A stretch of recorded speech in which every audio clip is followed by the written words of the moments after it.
Hi everyone, we're Sherry and John and this is Amped at Glamp. We just got home from the Hershey RV show, but we know it's still going on. And we wanted to share with you some of our thoughts from being at our first RV show. We're going to give you the good, the bad, and the ugly. So the first thing about the America's largest RV show in Hershey, Pennsylvania is that this is the first time that the East Coast has had a manufacturer-sponsored RV show since 2019. That's right. That's a really long time. And it's the most RV units that we have seen in one place ever. Now, this was our first RV show. Yes. We've never been to one. No. We bought our RV sight unseen. We ordered it. We ordered it sight unseen. Well, because there weren't any RVs out there to be seen. We ordered ours back in October and it was finally delivered in April. And we had never seen it, so this show was a great opportunity to see lots of different types of models. Even if you couldn't see the exact one you wanted to buy, you could take a good look at the manufacturers that you were interested, look at the quality and look at the features, and make an informed decision on what you wanted to buy. The second good thing about this RV show is that it gave you the opportunity to talk with the actual manufacturers. That's right. They had lots of representatives there from, Winnebago, Fleetwood, Newmar, Renegade. Everyone had their manufacturer representatives there, and you could go directly to them for questions. We all know a lot of times you go to a dealership and your salesman can be hit or miss. But the manufacturer is going to know their product, they're trained in their product, and they only deal with their product, so you can ask very specific questions and get very specific answers back for them. The third good thing about this RV show is that they had lots of seminars. Yes, they did. And we sat on a couple ourselves. Yeah. We sat on one about RV electricity. Yes. So they had seminars that were good for both newbies like us and also for the more experienced RVers, and that was all included in the price of your ticket. Right. And the final thing that we thought was really good about this RV is that we are in COVID times, so I'm going to talk about that a little bit. And John and I noticed that as we were going in and out of several of the RVs, there were cleaners that were sanitizing the surfaces, all of the surfaces in many of the different units. It's time for the bad. This was the first RV show since 2018. And what that meant was very, very large crowds of people. Especially on Thursday. I heard it was Senior Citizen Day. Each day, the crowds got worse and worse. There were tons of people. Yeah. And although there were lots of rules about one family per unit, keeping distances, there were signs everywhere, that really wasn't happening. There were lots of RVs that were loaded with people. The popular units were hangout spots. So many people were in some of those RVs, it was ridiculous. Some of the days we left a little bit earlier because I just didn't feel comfortable with the number of people that were there. Yeah.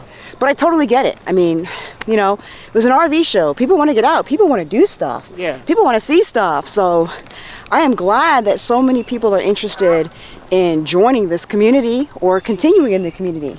Yeah. The next bad thing is that, as you all know, inventory is low. Yeah. So they didn't have all the models all the make and models that they would have normally had during normal times. This was our first RV show, but we've watched other vloggers who said that there were significantly less units this time around than there had been in the past. Right. There was less. Some manufacturers didn't bother to show up at all. Let's have a seat and talk about the ugly. Uh-oh. This part, I think, is the ugliest part of the show, which I didn't really understand, and it goes against how I would think sales would work. So, and the manufacturers and the salesmen told us this on Industry Day, that each day of the show, the price of a unit would go up. And I'm thinking to myself, if a unit is sitting, why is the price going up? Yeah, it should go down. It should go down. And I think I know why now. Why? I think because the first few days of the show were on work days. Yes. And I think that as Thursday, Friday, Saturday rolled around, they were expecting larger crowds to come to the show. And I think that with more people, that they would be more likely to find somebody to pay a higher price. Yes. And unfortunately, they're probably right. And their prices did go up almost every day at the show. You can see that in this video here. They just took a taped sticker, put it on top of the other one. It was like they weren't even trying to hide it. No, they weren't. You know what I mean? You'd think they just put out a whole new sheet. This way people showing up on Saturday wouldn't even know what the price was on Thursday. But they didn't even care. No, they didn't. And we saw where a lot of people had just ripped it off. Just to see the previous price. To see what the previous price was. Because nobody wants to pay more right. than they should, right? Right. So I think that was the first ugly thing. The second ugly thing is that I did not see really good sales prices. No. To begin with, not even the first price, not even the price from the first day. Those prices were not good prices. No, they weren't. Just to give you an idea, I mean, we had a dealer offer us just about what we paid for our bounder to Right. trade it in. But just to give you an idea, we were seeing sales prices in the 10 to 15% range. I think there might have been a couple that might have hit 20% off. Right, but not much more than that. But not much more than that. And just to let you know what we paid for our RV, we got about 40% off of our RV when we made our deal in October. We went through Matt and Matt's RV reviews. We made sure that our deposit was a refundable deposit. Yes. And we paid zero in fees. No prep fees, no dealer processing fees, none of that. So like a straight 40% off on our 2021 Fleetwood Bounder that was delivered in April. I just think that the RV industry is taking advantage of people right now. Especially since we saw no real noticeable improvement in quality. I mean, there were some things that were better that we noticed, but not across the board. Well, that brings me to another ugly point, right? Right. The quality right now of the RVs that they're making is embarrassing. It is It's shameful. Shameful. That's exactly the word, John. You shouldn't sell people the kind of things they're selling people. I don't know where the quality control is. I mean, my job is a system engineer, and if we were to put out a product that was like the products that they're putting out now, I'd be fired. I wouldn't be able to keep a job. If I kept putting out stuff like that to our customers, nobody would buy our stuff. No. And we get fired off our contract. Yeah. Quick. And I understand, that there have been a lot of articles and a lot of vloggers who have talked about the problems in Indiana right now. Right. That there aren't enough skilled workers, and the workers know it.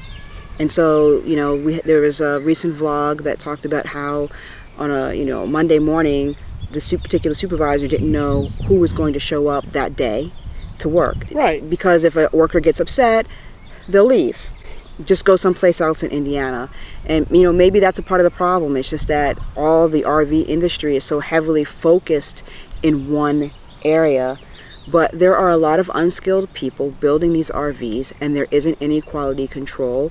And I think that the RV industry is just looking at the profits that they're gaining now. Right. And I think that we as consumers need to send them a message. And that leads into another ugly thing. What's that, John? The fact that the manufacturers were restricted from talking about certain issues. That is true. So we came to the show. We were really excited to find out that there would be representatives from the manufacturers. I guess we should not have been surprised, but because we are new at this vlogging on YouTube, we were.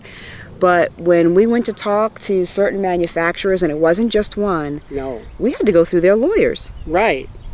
They had legal representatives standing at the booths on Industry Day. And they vetted our question. They said, you can ask this question and this question, but not this question. And I was floored. Right. Because we really wanted to get to the bottom of the quality issue. We wanted to ask real questions. We wanted to find out why they were letting their products come out in such poor condition. Because there should be a quality control process at each station, right? They're supposed to be. Right, and this RV should not move from one station to the next until that quality has been approved by some manager or some supervisor at some checkpoint. Right. Right? And if I don't care how unskilled your workers are. That's how your workers learn, right? If you've got a worker who's constantly doing something wrong, you catch it early on, you teach them how to do it right, and then you have a better product. And then in the end, it saves you money. It does. But that's not the case. So, and we couldn't find out what was going on or what they were thinking because they wouldn't let us ask those questions. So I'm sorry, folks. We really did want to find that out. So this is still talking about the quality. Yes.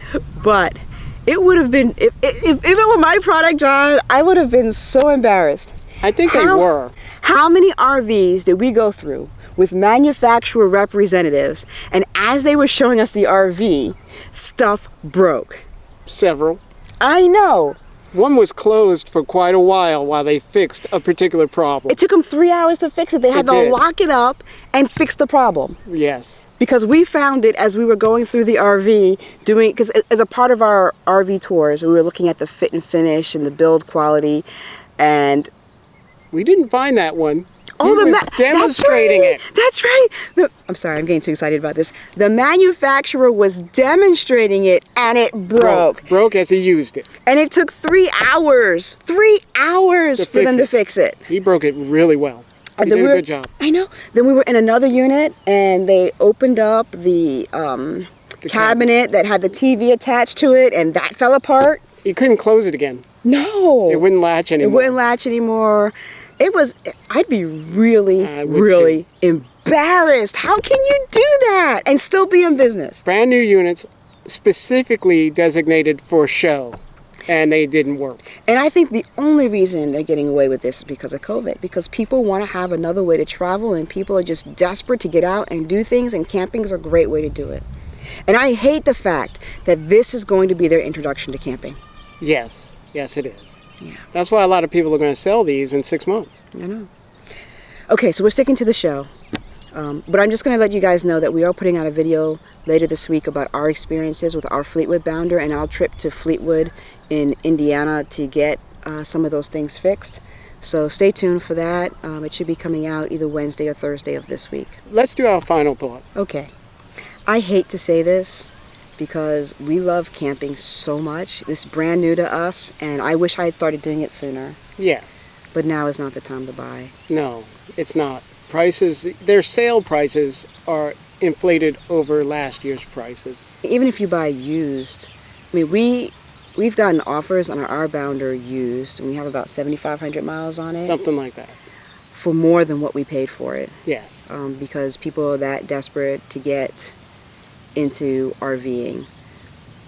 It's just not a good time. You're going to be paying so much more than what that RV is worth, and you're not going to get your money out of it, especially since, a year or two ago, people were getting 40% off, 30% off.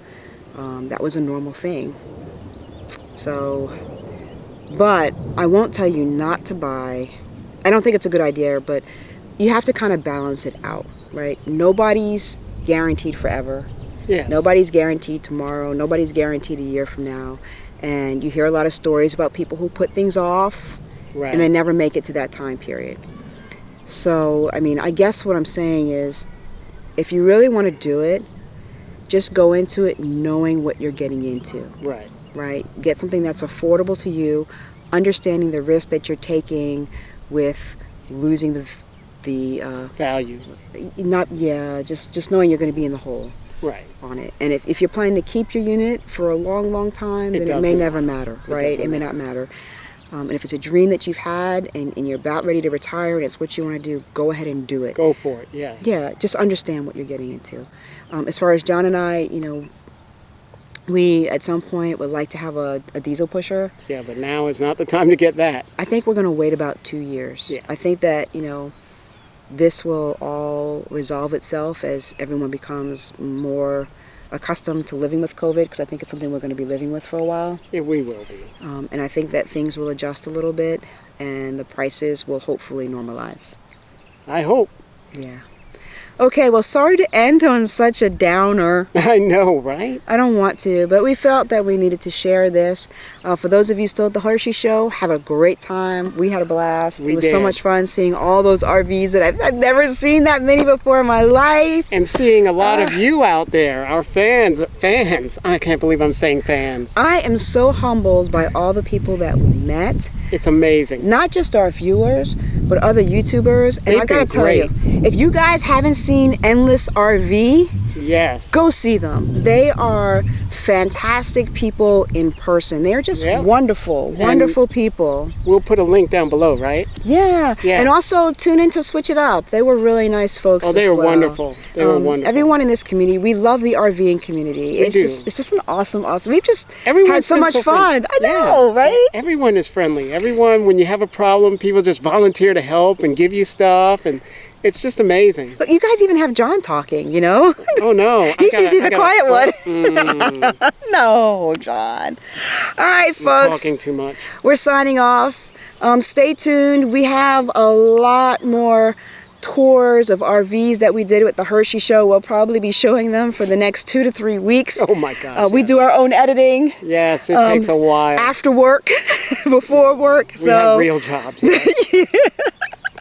Although this is the fun one. Hang with us and keep on watching, and we appreciate every one of you. And please subscribe. Don't forget to like and comment. Yes, please like and comment. And tell us, if you went to the show, tell us what your favorite unit was. Yep. All right, everyone. Bye.